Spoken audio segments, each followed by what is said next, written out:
Good morning students. Today our topic is 11th class political science chapter number 5th विधायिका। आज हम जिसमें question करने वाले क्वेश्चन नंबर 4 है हमारा लोकसभा की इसमें रचना कार्य और शक्तियों का इसमें वर्णन करना है आपको। तो लोकसभा भारत की संसद का प्रथम अथवा निम्न सदन है। इससे पहले मैंने जो आपको वीडियो कराई थी वो हमारा राज्यसभा का था जो कि ऊपरी सदन था। यह सारे राष्ट्र की जनता का प्रतिनिधित्व करता है। आरंभ में इसके सदस्यों की संख्या 500 थी परंतु ये संख्या 525 हो गई। वर्तमान में इसके सदस्यों की संख्या 550 तक हो सकती है। एंग्लो इंडियन को यदि कोई व्यक्ति निर्वाचित न हुआ तो राष्ट्रपति ऐसे 2 सदस्य मनोनीत कर सकता है और इस तरह से लोकसभा की अधिकतम सदस्य संख्या 552 हो सकती है। स्वतंत्रता के बाद संविधान निर्माताओं ने नए संविधान में सांप्रदायिक चुनाव प्रणाली का अंत करके संयुक्त चुनाव प्रणाली की व्यवस्था को अपनाया, परंतु असूचित या अनुसूचित जातियों तथा जनजातियों प्रतिनिधित्व को सुरक्षित बनाने के लिए अनुसूचित जातियों के 84 तथा अनुसूचित जनजातियों के 47 सदस्य सुरक्षित हो सकते हैं और असुरक्षित हो सकते हैं और प्रतिनिधित्व सुरक्षित बनाने की अनुसूचित जातियों की 84 तथा अनुसूचित जनजातियों की 47 सुरक्षित रखे गए हैं। लोकसभा में अनुसूचित जातियों व जनजातियों के लिए स्थानों को आरक्षित करने की व्यवस्था को जनवरी 2010 में पारित कर एक संशोधन द्वारा वर्ष 2020 तक बढ़ा दिया गया है। लोकसभा के सदस्यों जनता द्वारा प्रत्यक्ष रूप से निर्वाचित किए जाते हैं। वर्तमान में प्रत्येक नागरिक जिसकी आयु 18 वर्ष की है उसे बिना किसी भेदभाव के मताधिकार प्रदान किया गया है। इसमें जो पार्टिसिपेट करने वाले सदस्य होते हैं उसकी योग्यता यहाँ पे बता रखी, क्वालिफिकेशन क्या होनी चाहिए, वो भारत का नागरिक हो, कम से कम 25 वर्ष की आयु उसकी पूरी हो चुकी हो, यानी कि 25 से कम नहीं हो। पॉइंट नंबर 3 वह संसद द्वारा निर्धारित अन्य योग्यताएं रखता हो। पॉइंट नंबर 4 वह संघ तथा राज्य सरकार के अधीन किसी लाभकारी पद पर न हो। पॉइंट नंबर 5 वह पागल, दिवालिया और अपराधी न हो। अब इसका कार्यालय बताएंगे, टाइम अटेंडेंस। लोकसभा का जो कार्यालय होता है वो 5 वर्ष का होता है परंतु इसका ये कार्यालय निश्चित नहीं है क्योंकि प्रधानमंत्री के परामर्श पर राष्ट्रपति द्वारा लोकसभा को समय से पहले भी भंग किया जा सकता है। 1979 में चौधरी चरण सिंह ने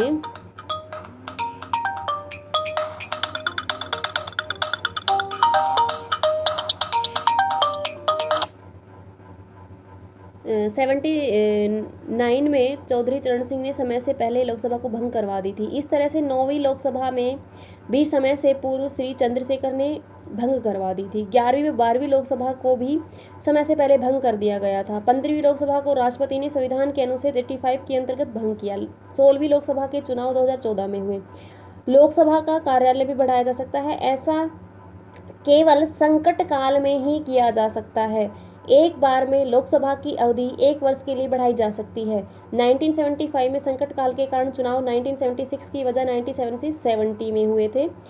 आपातकाल की समाप्ति होते ही 6 महीने के अंदर नया चुनाव करवाना अनिवार्य है। गणपूर्ति के लिए यानी कि यहाँ पे लोकसभा की कार्यवाही चलाने के लिए कुल सदस्य संख्या का कम से कम 1/10वां पार्ट सदस्यों का सदन की उपस्थिति होना आवश्यक है। इसके बिना इसकी कार्यवाही स्थगित कर दी गई है।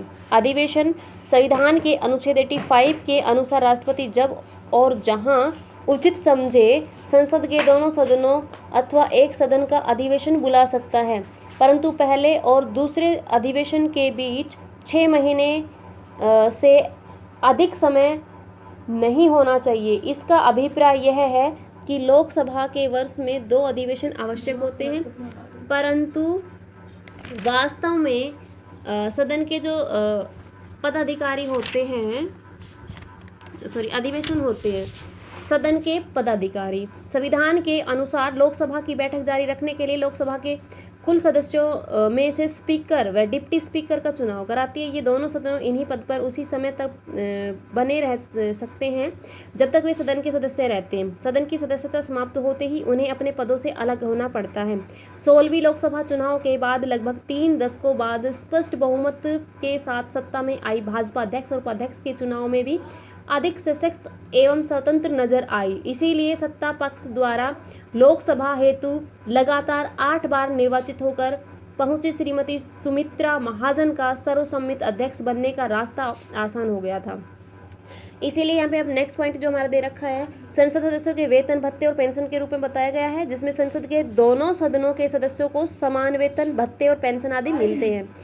संसद सदस्यों का वेतन भत्ता पेंशन तथा भत्ता संशोधन अधिनियम 2010 के अनुसार संसद के प्रत्येक सदस्य को 50,000 रुपये मासिक वेतन तथा 45,000 रुपये निर्वाचन भत्ता भी उनको मिलता है। 45,000 रुपये मासिक कार्यालय भत्ता तथा अधिवेशन के दोनों प्रत्येक सदस्य को 2,000 रुपये प्रति महीना भत्ता मिलता है। वर्तमान में 2 फरवरी 2018 को वित्त मंत्री श्री अरुण जेटली द्वारा प्रस्तुत किए गए बजट में संसद के वेतन और भत्तों में वृद्धि की गई थी, जो कि मूल वेतन के रूप में 1 लाख रुपए मासिक और 70,000 रुपये मासिक निर्वाचन रूप में भत्ता और 60,000 रुपये मासिक कार्यालय भत्ते के रूप में निश्चित किया गया है। इसी का जो हमारा नेक्स्ट पॉइंट दे रखा है, संसद सदस्य का विशेष अधिकार।